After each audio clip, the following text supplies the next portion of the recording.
medicinskih znanosti i znanstveni suradnik pri Medicinskom fakultetu Sveučilišta u Zagrebu. Danas sam ovdje zapravo u funkciji roditelja.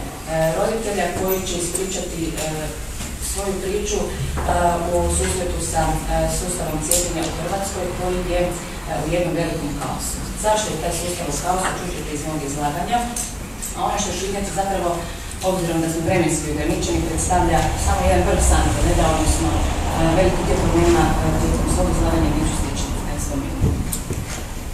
Kao što ste se pomenuli, jako mi je drago da ste napomenuli taj uvod, dakle da se cijepljenje u javnosti prezentira kao najveći medicinski uspjeh 20. stoljeća u koji nema mjesta sumnje. S tim u skladu, kao što ste i rekli, je 2017. godine donijet dokument koji održava zajedničko mišljenje svih sudionika sustava cijepljenja. On je sadržan u deklaraciji o važnosti cijepljenja. Iz te deklaracije o važnosti cijepljenja izdvajam jednu rečenicu. Za nju vas molim da zapamtite i da se sjetite ponovno na kraju moje prezentacije, kao i tijekom svih budućih rasprava o cijepljenju. Ta izjava kaže da je nesporno znanstveno utvrđeno kako je dobrobit cijepljenja za zdravlje ljudi neusporedivo veća od rizika pojave mogućih posljedičnih, u pravilu pojedinačnih neželjenih događaja. Ovo su izjavu potpisali, kao što ste spomenuli, svi važni sudionici tog sustava cijepljenja, među kojima su brojni danas ovdje, što mi je iznimno drago. Moje iskustvo kao mame počinje u lipnju 2017. godine, kada je moja kćerka, koja je, kao što vidite na ovoj lijevoj slici, koja ima jako gustu i budnu kosu, ta kosa počinje opadati upravo. Skoro neko na 2 mjeseca na središnjoj slici vidite kako ona izgleda. Dakle, njeno vlasište je gotovo potpuno bez ijedne vlasi, što se zapravo kroz otprilike 3 mjeseca na kraju desilo, dakle moja kćer je ostala potpuno bez kosa. Za to vrijeme smo ju naravno vodili na medicinsku obradu kod liječnika, specijalista dječjeg dermatologa, gdje joj je ustanovljena dijagnoza alopecia areata. Napravili smo iznimno opsežnu biokemijsku, laboratorijsku i morfološku obradu. Tijekom te obrade nije isplivao niti jedan rezultat, odnosno nalaz koji bi mogao ukazati zašto je do ovakvog stanja došlo. Ovo je njena slika od prije nekoliko dana, kada vidite da je njeno stanje nepromijenjeno. Dakle, osim kose, otpali su joj trekavice, obrve i neki nokti. Napominjem da lijek za ovu bolest nigdje u svijetu ne postoji, dakle registriranog lijeka za alopeciju nema.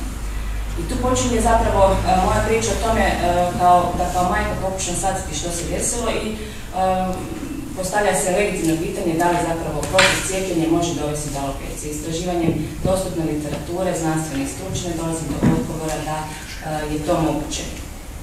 S tim u vidu, a sve u svrhu toga kako bi se ove djetetu pomogla, odlazim u ordinaciju nadležnih pedijatrice zamoliti uputu o lijeku.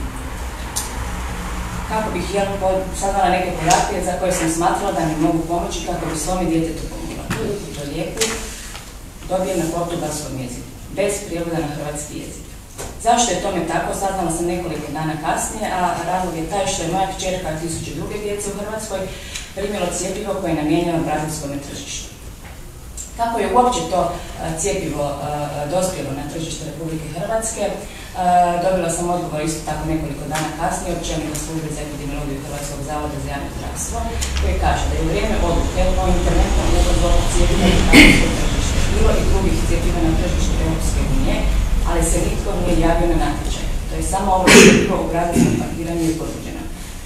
Ono što vam je sporno zapravo da se lijek moguće uvesti iz tzv. trećih zemalja, odnosno izvan tržišta Europske unije, međutim ovo cjepivo konkretno njeno je dakle uvezeno ono koje je bilo namijenjeno na brazilsko tržište.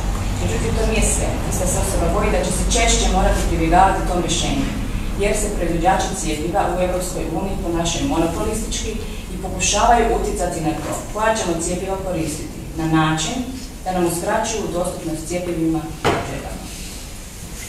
Što je u samom interventnom uvozu cjepiva zapravo sporno? Sporno je između osim činjenice da je uvezeno cjepivo koje nije odobreno na tržištu Europske unije, sporna je činjenica da pravilnik koji regulira zapravo pobliže uvjete kako se taj uvoz provodi nikada do dana današnjeg nije donesen, a trebao je biti donesen isto kada je zakon o lijekovima koji je interventni uvoz propisan, dakle 2014. godine. Kako sam kao laik, odnosno majka te djevojčice samo inicijativno prijavila sumnju na nuspojavu, obzirom da naša nadležna pedijatrica unatoč izgovorenoj činjenici da sama ne može tvrditi da njeno stanje nije posljedica primjenog cjepiva, s tom informacijom nije kanila poduzeti apsolutno ništa. Ja sam dakle kao majka prijavila sumnju na nuspojavu na stranicama Agencije za lijekove, pri čemu sam saznala zapravo da je prijava sumnje na nuspojavu cjepiva obveza za zdravstvene radnike, propisana Zakonom o lijekovima i Pravilnikom o farmakovigilanciji. Propuštanje izvještavanja o sumnji na nuspojavu cjepiva predstavlja prekršaj zdravstvenog radnika, sukladno odredbi članka tog istog zakona, a sankcija za navedeni prekršaj iznosi 30 do 50.000 kuna. Postavilo se zatim sljedeće logično pitanje u nizu, a to je da ako sam ja kao majka, dakle laik, prijavila sumnju na nuspojavu, zdravstveni radnik koji je obvezan nije ju prijavio, tko je nadležan utvrditi da je do propusta došlo? Odnosno, postavljeno je pitanje tko je nadležan utvrditi kako je liječnik trebao prijaviti sumnju na nuspojavu cjepiva, a nije ju prijavio.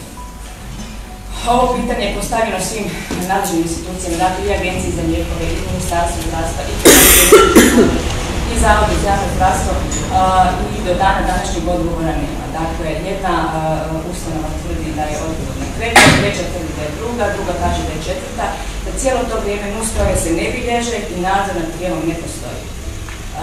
Zašto je važno insistirati na praćenju nuspojava, odnosno tom takozvanom postmarketičnom praćenju nuspojava?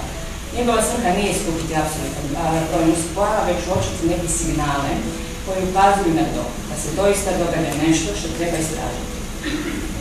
Pa tako nigdje na svijetu ne postoji zapravo rutinsko praćenje nuspojava cijepljenja koje bi bilo toliko osjetljivo i specifično da bi se na temelju tih podataka odgovaralo na znanstvena pitanja koja se postavljaju u raspravama o cijepljenju. Pa se postavlja pitanje temeljem kojih onda podataka procjenjujemo štetu kada govorimo i tvrdimo da je korist veća od štete. Da li se šteta mjeri temeljem podataka koji proizvođači i kažu tijekom prijeću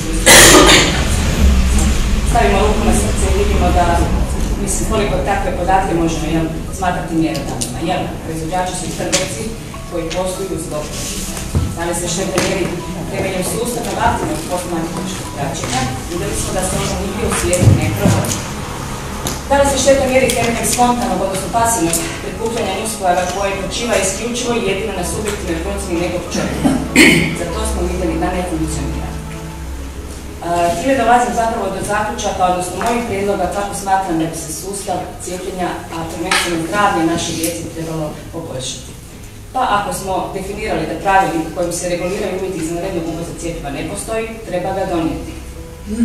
Ako smo shvatili i priznali da se proizvođači cjepiva ponašaju monopolistički i uvjetuju kojim se cjepivima cijepi, u tome ih treba onemogućiti. Ako cijepitelji nisu svjesni uopće razmjera nuspojava ili svoje zakonske obveze prijave sumnje na nuspojavu, u tome ih treba osvijestiti. Ako smo dokazali da nadzor nad prijavom sumnje na nuspojave se ne provodi, onda ga treba početi provoditi. I treba doista za kraj na znanstvenim temeljima utvrditi stvarni broj i težinu nuspojava, jer su oni, ja vam tvrdim, nepoznata kategorija. I sve je to na kraju jedan račun. Tu se vraćamo ponovno na onu prvu činjenicu iz deklaracije važnosti cijepljenja i pozivam vas da probate dati odgovor na pitanje da li temeljem ovakvih podataka možemo utvrditi da je ta spomenuta izjava kako cijepljenje donosi puno više koristi od štete mit ili znanstveno utemeljena činjenica.